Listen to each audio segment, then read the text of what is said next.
Hello, everyone. Hope you're all doing well today. Homestead Kings here. We are sitting down, just finished lunch. Honestly, I'm on my third outfit of the day because cleaned out the entire chicken coop, and it's not tiny. A bad boy's like 10 by 30, I think, something like that at this point. Cleaned that out, got it in the mule, took it to the garden, put it in the garden. Now we're letting it rest. We had to eat lunch because, someone might pass out. And then now we have to go and mulch on top of that to protect the dirt so it doesn't dry out, because we do live in South Georgia and it is 90 degrees even though it is October. So, yes, and there are no air conditioning working. Oh, yeah, that's helping us, definitely. But thankfully we have new windows, so, Yeah, and a window unit in the sunroom, so we're not all bad. Yeah. It's not all bad. So everything's fine. Don't give away all our coop secrets, because that's upcoming. It seems funny to talk about a fall garden reset when it's 90 degrees outside, but here in Savannah, Georgia, that's how we do things. And tomorrow it could be 50. You just don't know. It's true. So, anywho, we thought we'd sit down and have a chat because we're still kind of digesting our lunch. Our Tiny is rolling around refusing to take a nap, and she's been up since 7, so that's beautiful. Energy just kind of intergenes. So now Mom is going to take it away with reading from her blog, I believe, kind of like why are we a homestead? Are we a homestead? All that fun stuff. And then we can talk about the changes over the time, because she wrote that, I think, 2.5 years ago. So here we go.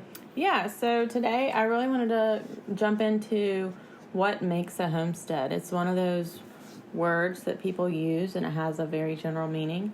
And some people are hesitant to use that. They don't think they have a big enough property. They don't think they have the right animals to constitute that they're a homestead. But I'm gonna read from this blog post for a minute, and then we'll go from there. All right. So, are we a homestead? From our blog post, of course, or our blog, of course, www.thehomesteadkings.com. When we first acquired our little acres, we started brainstorming names for ourselves.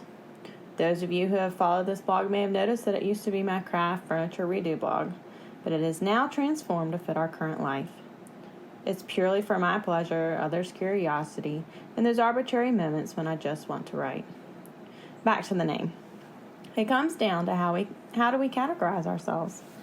The husband likes to say farm, and indeed those around us think it's a farm if I base their thoughts on the farmhouse labeled gifts they give us. I truly believe it's an insult to the real farmers out there to call ourselves a farm. For one, we don't provide goods for others, unless you count the occasional dozen eggs we give to our neighbor. Secondly, real farmers are in a league of their own.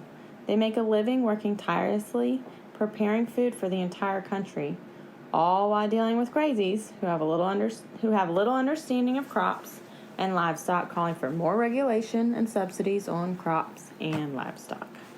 I imagine their lives be wonderfully fulfilling and fearfully trying. We're not there, and we won't be. I will continue to be super thankful for America's real farmers. Are we a homestead? Because we're not big enough to be a ranch. So what is a homestead exactly? Of course, the dictionary definition is a house, especially a farmhouse, and outbuildings. And secondly, law, a person or family's residence, which comprises the house, the land, and outbuildings, and in most states is exempt from forced sale for collection of debt. Well, that's helpful. Do we have a house? Yes. Do we have outbuildings? Yes. It doesn't say anything about raising animals or growing a garden, though. We don't live solely off our animals or garden or off-grid. So does that make us a legit enterprise? I don't know for sure. But what I do know is that homestead has become a very generic term of endearment for those of us who want a simpler way of life. We want to get back to the good old days when children played for hours outside and all ages learned how to gingerly take care of creatures and beings smaller or less superior than them. We want to get our hands in the dirt, enjoy fresh eggs and veggies, acquire some calluses from a good hard labor. We see the value in the life of all things. We have moments of profound happiness, like when a hen lays her first egg, and moments of infinite grief, like when we have to put a horse down from colic. So are we a homestead? I believe we are. hobby homesteaders to be specific, combining new day technologies with old world techniques. If you need us, we'll be mucking the paddocks or cleaning out the duck waters, those messy things. All right, so like husband said, I wrote that years ago now. And how do you feel? Do you still want to categorize us as a farm? I know it's easy to just call us a farm, but what do you think about that? Oh, I still call it the farm. Just because comparatively, I mean, when you grow up in a, tiny community that there's no acreage, there's none of that. It's just, cookie cutter ranch houses. That's the way this works. I mean, now we're on 4.5 or 4 and whatever it is, doesn't matter. It's still a lot more than it was, and all of our animals that we own now live out back. So I still call it the farm. It rolls off the tongue beautifully, but no, I mean, we're definitely a homestead. Yes, I think that's appropriate for the way of life. Because also, when you wrote that blog, the whole COVID thing hadn't happened. And so I'm a firm believer in things change. I could say one thing today, and tomorrow it may be a little different because science changes, definitions change, blah, blah, blah. So I think that the homestead definition has changed, especially over the last couple of years. And we definitely started this before all that, but it has blossomed into a much larger community than it was back then. And it's the more the merrier, because I think it's made everybody slow down. It helps us slow down. I think it's a good thing. But yes, so I digress. I would call us a homestead. Okay. Well, speaking of definition, right. So dictionary's definition, literally a house without buildings. So that probably stems to like the Homestead Act, where you could go out, claim land. Oh, sure, yes. Well, then the other house was a homestead. Well, no, not the local homestead. Like in history, when literally they were like, I'm saying about that definition.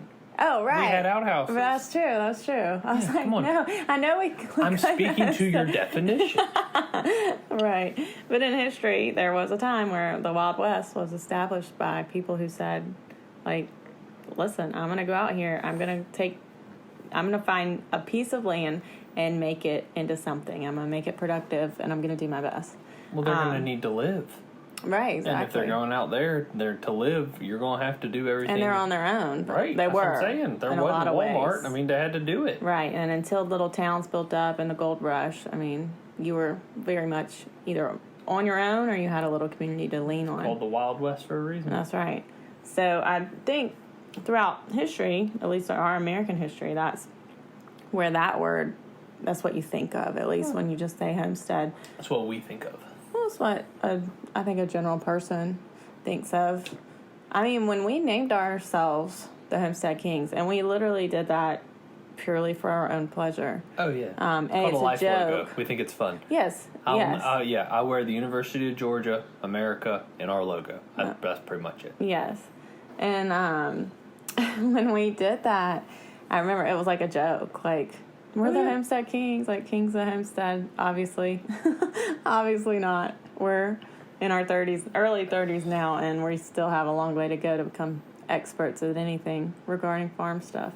Yeah. But you learn a lot in that time. And what I have learned is people look in on these types of situations and think, oh, I can't do that. Like, I'm not a homestead. I just have a veggie garden. Or I'm not a homestead. I don't have any animals. I don't have chickens. Or I just have patio tomatoes or, strawberry plants. Whatever it is. What? People grow those on their patios? Oh, no. Please go. And it comes down to you don't have to define yourself, I think. And you kind of have to... Are you kidding me? It's 2021. We all have a definitive boundaries that we have to stay within. What's your and career? A label of some sort, What's your form, or generation? fashion. I mean, all of these things, that's what we are. And if I don't have a label, I just get nervous and sit in the corner. Because that's the way this is. I mean, we all have it. We make up labels. You ever heard of a flexitarian? A flexitarian is someone who chooses to eat whatever they'd like. Say what now? Because we have vegetarians, we have vegans, we have all these other names. I'm sorry, I'm not going to go through them all. But then we have flexitarians. Sometimes I might eat vegan. I might eat plant-based protein. Sometimes I might eat beef. It depends on how I feel, but that's what I am. So okay, you mean you're just like a person who eats food? The majority of the human population? I mean, like 97% of us? Yeah, we kind of eat what we want to eat. I mean, gracious me. Side note, do you hear our daughter in there not sleeping? Yeah. It's all right. We'll have to tune off here shortly so we can go check on that. She's only 2 and hadn't slept for, 12 hours. It's fine. I'm telling you, energy's in her veins. It's true. Well, she did help me pick the chicken coop, by the way. Yes, she has her own shovel, and she did a great job. So you'd think she'd be tired. Nope. Her grandma, called Vava, gave her own dump truck that looks uncannily like our mule, our Kawasaki mule. So she helped right alongside there with us. And then I looked out later, and the dogs were snacking on chicken poop compost. So that was yum. So anyhow, side note, I think what makes a homestead is really determined by what's up there. Yeah, what do you think? It's your mindset. I don't exactly like you were saying. If you just grow tomatoes or strawberries or whatever, even if you don't grow anything, but you love to be in your garden and you just produce beautiful flowers for yourself. I mean, that you're giving yourself nutritional things. How do you say that? Nutrition. It doesn't have to be completely edible. It could be mental. I mean, the homesteading thing, I swear to you, is a mindset. It's just, you go outside, you get in the dirt, you take care of everything around you that's living, and you help it thrive as much as possible. So it's probably, I think part of it is too. Yeah, we're gonna have to check on her. Part of it too is becoming a producer and not solely a consumer, and that's uncomfortable for some people. I mean, we've grown up in an age of pure convenience, and not just convenience, but like consumerism. Yes, we deserve to have that piece of chocolate ready-made, covering delicious peanut butter in a perfectly packed cup Don't you ever go against them. That is the only piece of candy I'll still eat. Well, that's what made me think of it. But it's right there for the taking, right in the checkout aisle. I mean, sometimes it even has pretzels in it. I know, but it comes down to like, try to make that by yourself. Oof. That's no easy task. No, but gracious, it's delicious. Now you can make a cake like it. Oh, that is actually pretty easy and it's delicious. But anyhow. Yeah, we should probably pause and go check on Tony. Yep. All right, we'll be back. Okay, well, we're back, and just a change of the diaper, and hopefully, fingers crossed, we'll have nap time. Anyhow, it's doubtful. So, I think going back to what we were saying about producers versus consumers, obviously, it's hard to be 100% producer. Listen, if you're 100% producer and you can sustain yourself and your family completely where you are, like, brava, give us, like, tell us, because I have so many questions. Absolutely. And but I mean there's ways to small ways, like you don't oh my gosh, y'all, she's so loud. Okay, and she's not like crying, she's just in there reading books. Anyway, we're the only people that complain about a 2-year-old entertaining herself. Well, and I hope this doesn't sound like so fragmented, because I can barely think with her doing this. But anyhow, it's the perfect time to start a podcast. I hope other parents are understanding. There are little ways that you can become more of a producer than a consumer. Absolutely. Just like the patio vegetables or whatever, but also your farmer's market, that's type of a consumer, but it's less like what we're going to talk about in a podcast coming up. It's less hands are touching the items. So you might have not grown that apple. It's really hard to grow apples here. I can't grow an apple easily.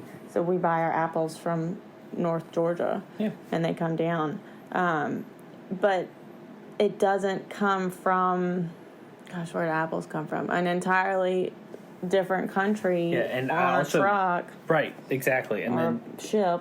That's what I was going to say, is that, we're from Georgia, okay? So we are spoiled. I mean, let's be clear. We have, that was ugly.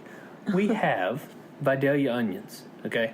Best onion in the world. You could eat it like an apple. We also have Georgia peaches. So stuff like that, it's like 150 miles from us, and woohoo, the best ones in the world. Like, you will not find them anywhere else. And we can't grow those ourselves. No, absolutely not, because we don't have the right soil. Exactly. There's all sorts of stuff. Now, and peaches, we try, but they're different than the ones that come absolutely. from. Right. Yeah, north of the fault line or right on the fault line. I mean, that's just different. So, but apples, that's what made me think of it.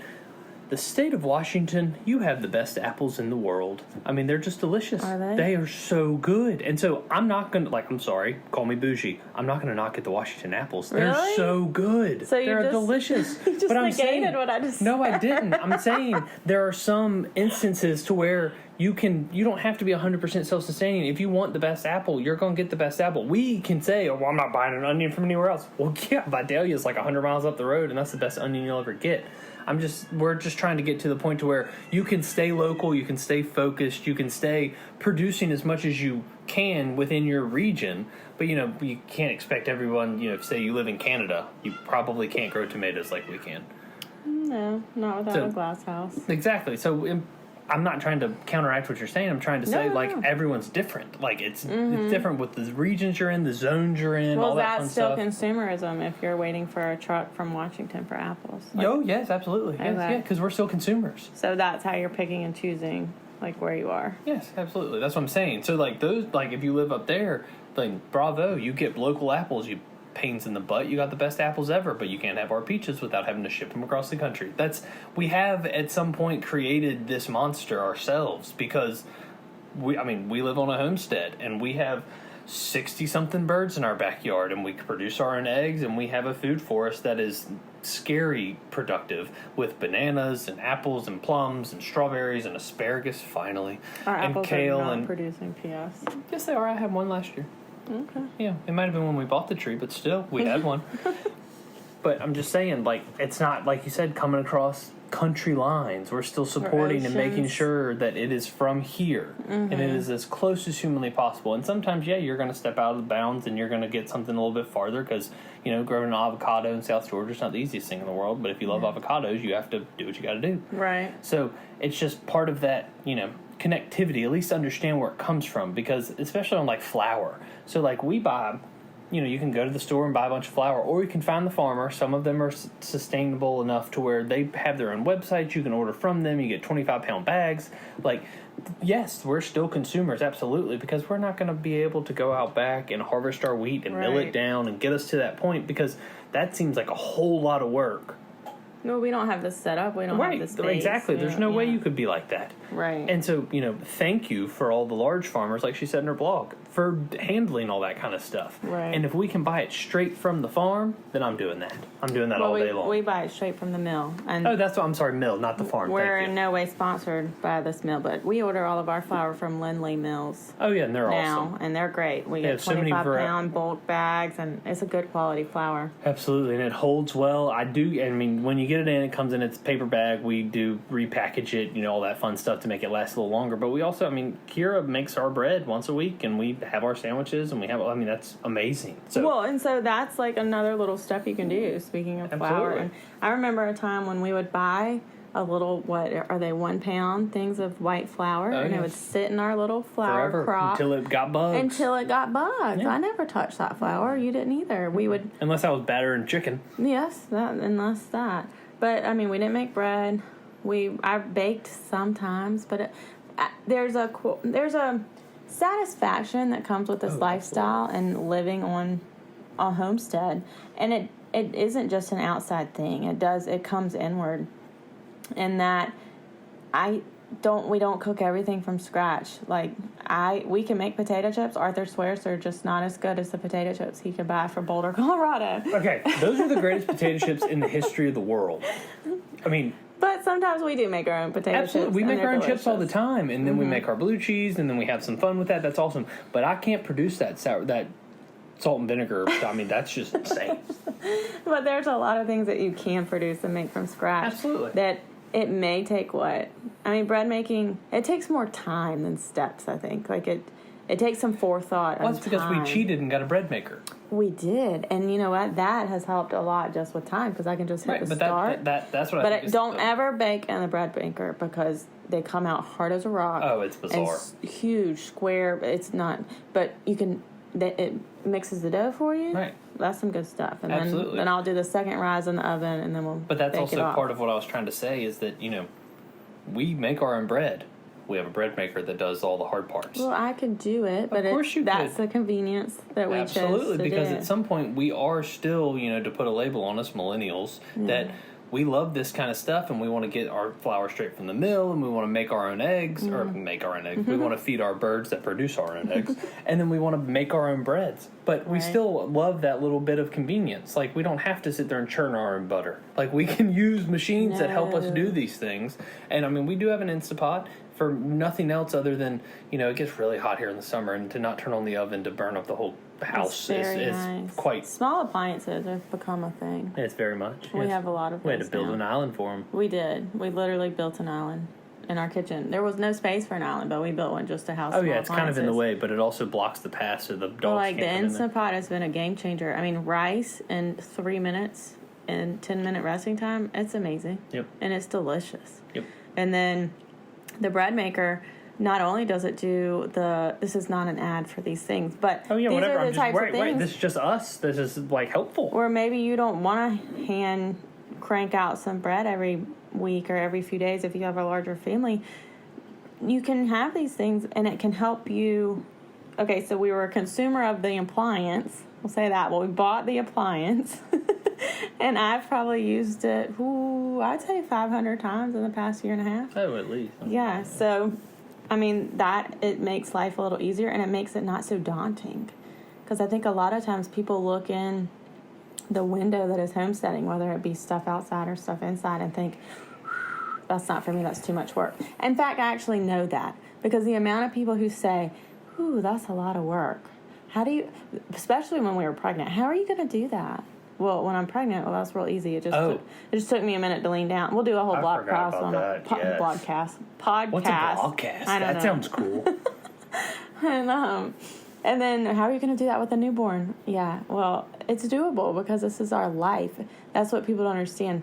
When you're in it, It's not hard. it's not And then hard. we focused in and we fixed it up and we got it back Everyone to our standard. Right, everybody's fine. Everyone lived, Yeah, it's and that all was good. the key. Yes, but the because point you is, set up your routines, and so you still, you can make it easy. You can drop the food, drop the hay, move on. right, and same with the bread stuff. So now, with a toddler, we're in and out all day long. All day long. I don't necessarily have the time to make the dough straight from scratch. I don't make the time. And then to knead it, and then to let it rest. I literally pour all the contents of that bread machine, and it whips it up, beeps at me when it's done rising. I punch it down, mold it into a bread pan, let it rise one more time, and bake it. And even that, some days I'm like, oh, I overproofed. Oh, I burnt the bread. Like, that's just life. And if you're too scared, I'm using bread as an example, but if you're too scared to burn your bread, so that prevents you from making it, that just defeats the purpose. Because every time I learn or I become... Yeah, if you're not failing, you're not trying. Exactly. And same thing with the outside things. So it's a mindset, you're right. And That's all it is. Homesteading's just a mindset. I mean, listen, I don't want to discredit anybody. There's some incredible people out there that do some amazing things. Oh my gosh, we still get bread from around the corner, and I am hoping to get her on one day as a guest, because we have... their products are... Oh, the bakery around the corner is absolutely amazing. My sister actually just got a job there too, Hey, so awesome. she's bringing us free goodies sometimes, and it's so good. Yeah, sometimes there are people who are a level above you, and no matter how many times I make a croissant, it will not be as good as the bakery around the corner who makes croissants all the time, and they're melt in your mouth. So sometimes the point is, I guess, you pick and choose, and you see what works for you in your house and your family and your yard and your county regulations, and what can you do. And I think if you make an effort Just that little effort. It's just an effort to maybe make some things from scratch, or maybe get more in touch with your food, or maybe get more in touch with your garden, even if it's just a pollinator garden. And even if it's just a raised bed that's on wheels that you bought from your local farm store for $100, and it can only grow 6 tomatoes. Bravo. yeah. Bravo. Are you a homesteader? You can be if you want to be. Absolutely. You don't have to label yourself, but yeah, I mean, I think that's so. I guess this better was label yourself. You won't know what to do. This was a what makes a homestead or / homesteader, because what makes a homestead is the mindset of the person in charge of it. And whether you live on a third of acre and you have... Or you live in a condo with a back porch and you got a couple garden beds out there. And because I don't know about y'all, but in college I had like 17 freaking plants on the back porch because my girlfriend at the time loved plants. My porch didn't get sun at my apartment. Right, so they lived at our house. And that's, I mean, but that's what I'm saying. Like, it's just something that gives you mental, physical, like, it just connects escape, you back with right, nature. Brings you back, makes you, yeah, exactly. It gives you something else to handle, take care of, focus on. You know, that's just, it's worth the effort.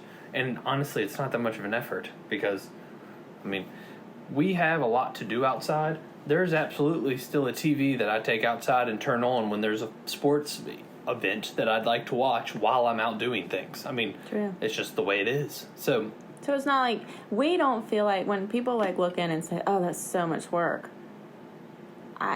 it's priorities. That's all it is. We never see it like that, and it is. Like, we're both sore right now, and you... Speak for yourself. Okay. Well, you moved a lot more chicken poop compost today than I have, and, like, my hand's shaking. I'm sore. But when people say, oh, it's so much work, like why would you do that? Like, that doesn't seem like fun. My advice to you would be don't talk to them anymore. Right, yeah. We'll do a blogcast. I'm going to start calling it a blogcast. I'm so excited. We'll do one about that, too. But, y'all, she's still yelling at us. All right. What was I just saying? I don't know. I wasn't listening. We're not very good at this podcasting deal, are we? See, just that, though, like, really? We just started. Right. We're on our second one. Have you ever sat in with someone else who's a professional blogcaster? Nope, because we just made that shit up. Don't cuss on here. I have to say if it's explicit or not. Do you remember when we had Cooking for College, the amount of cussing I would do? Yes. And you'd yell at me every time? I'd have to make bloopers reels. And we had lots of families watch our Cooking for College that were not in college. Oh, I'm with you. I remember you read me the comments last night. I'm just saying. Oh, I turned our YouTube back on, y'all. I did. And it's really the podcast that I just put some, what's it called, B-reel or something, when it's just going. B-roll. B-roll. I don't know any of these terms. Right. So why would we be amazing at and you've never seen this whole blogcasting thing happen from the inside. These people are professional editors. Well, anyway, I turned I'm having fun. Our YouTube from Cooking for College back on. So if you would like some like real entertainment. Oh. Oh, gosh. I don't know who the host was, but he is adorable. Oh, okay. And it's so grainy and the sound quality's terrible. They didn't make phone cameras the same back then. No, it's true. It's true. But I turned that one back on, and then I'm just putting the podcast up with literally just videos of chickens pretty much and whatever else. So sometimes I like to turn things on like that, and I like to listen and then don't have to watch, but just see it in the background, pretty things. And I did that for anybody who's like me and appreciates that. We B-rolled pretty things for you people. Yes, and it's an effort to think about. Like, oh, I forgot. Let me turn on my phone and watch all these chickens just be for like 20 minutes. I do it anyway, but normally that's like every afternoon. But. It is, but not normally with the phone. Anyway, we got way off topic.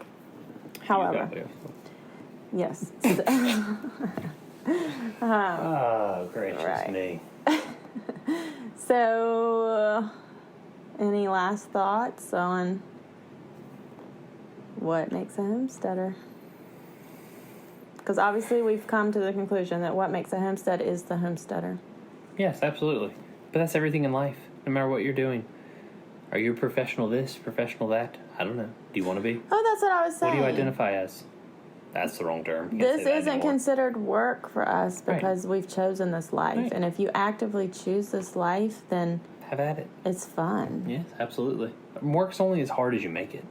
Yes. And not only that, there's a difference in hard labor and then, like, mental labor, I think.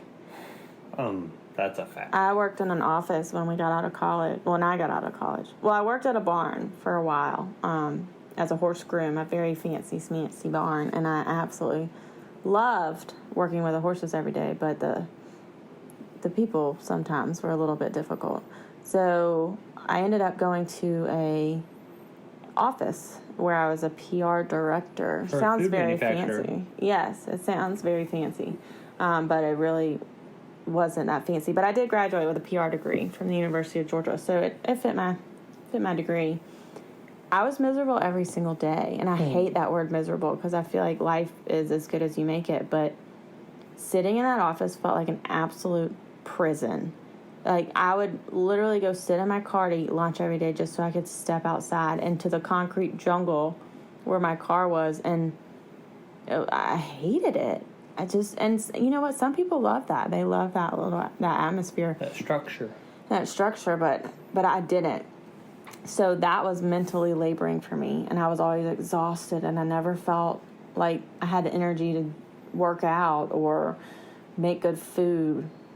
I didn't know how to make any good food, but I didn't even try. And I think back on it, and I didn't do chores, really. Like, I feel really bad looking back. Like, husband did everything.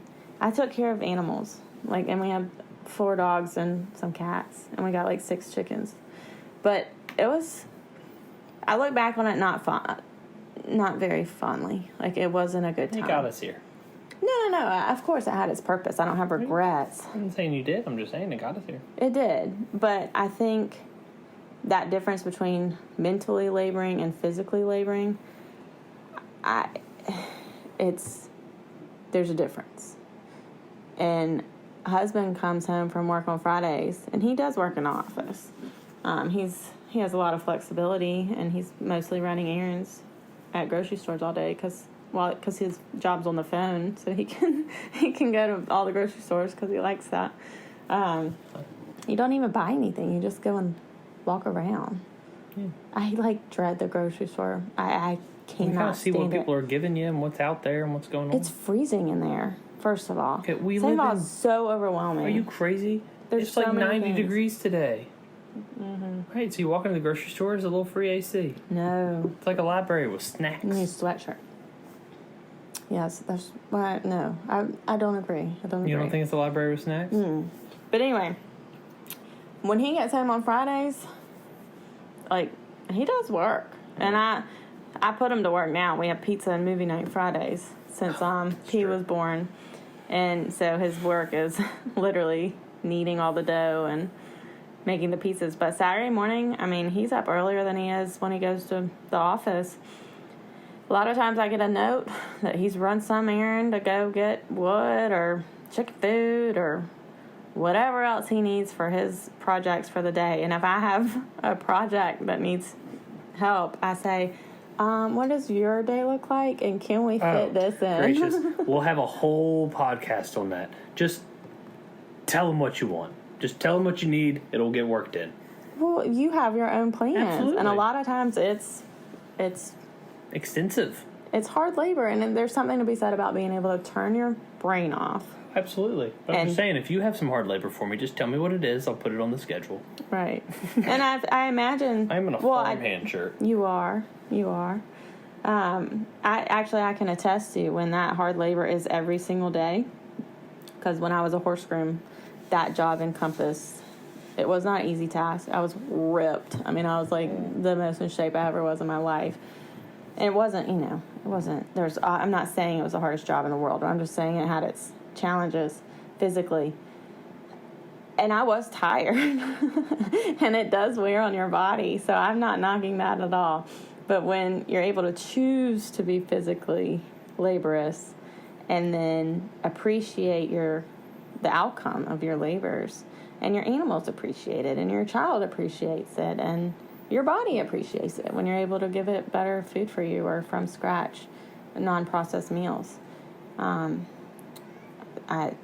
think that's what makes a homestead. So, in not so many words, we just said all of that, and I'm pretty sure this is 2 podcasts. No, it's not. I'll have to break this up. Well, I already have notes for our future. I'm really excited about this future of the podcast because there's a lot of things to be said, and there's a lot of lessons that we've learned. So I hope y'all stick around with us, and I'm happy to get a few guests, podcasters, blogcasters. No, these are just normal people who are passionate about what they do. Like I said, I'd love to talk to the girl who runs the bakery, the woman who runs the bakery down the street. I consider anyone under 50 girl, me included. And then we have some local garden people I'd love to speak to, and there's a lot of opportunities where you can be inspired by other people and their hard work and their businesses. So thanks so much for listening, and I apologize for our no-nap toddler who liked to put in her 2 cents. But tis life. For the toddler. We're the Homestead Kings, and she's a part of that. So, Good reason for the season. Anything else you'd like to add? Nope. All right. Thanks, y'all. Have a good day. Bye.